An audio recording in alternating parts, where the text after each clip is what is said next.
अब सब जानते हैं कि दशकों से कांग्रेस का सबसे बड़ा वोट बैंक माइनॉरिटी का रहा है और उसमें भी मुसलमान। इस वोट बैंक को उन्होंने बहुत पाला पोसा है, बहुत खातिरदारी की है।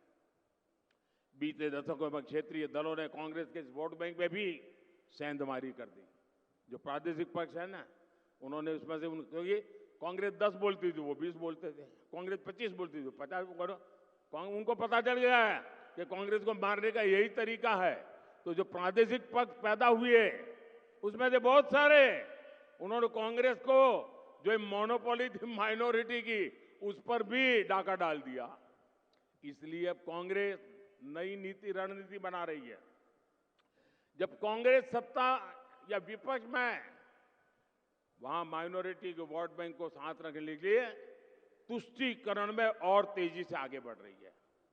कांग्रेस ने अल्पसंख्यकों को अपने साथ रखने के लिए ओबीसी और दलितों के आरक्षण का कोटा मुसलमानों को देना तय किया है।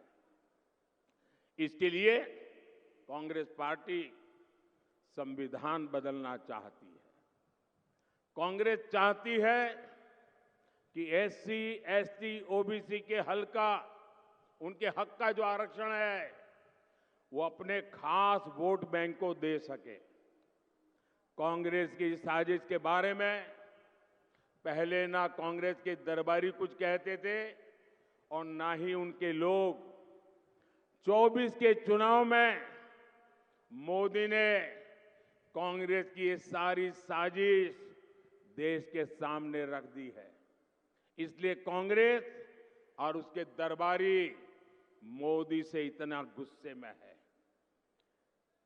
ये चाहे जितना भी गुस्सा कर ले, मोदी आज पूरे देश को ये गारंटी दे रहा है कि एसटी, एससी, ओबीसी और सामान्य वर्ग के जो गरीब लोग हैं, उनका जो आरक्षण है, जो संविधान के तहत मिला हुआ है, बाबा साहब आंबेडकर के द्वारा मिला हुआ है, भारत की संसद ने दिया हुआ है, ये बीजेपी की गारंटी है, ये मोदी की गारंटी है, ये बीजेपी सरकार की गारंटी है कि धर्म के आधार पर किसी को भी एससी, एसटी, ओबीसी और जनरल के आरक्षण में से रत्ती भर भी हाथ नहीं लगाए दिया जाएगा।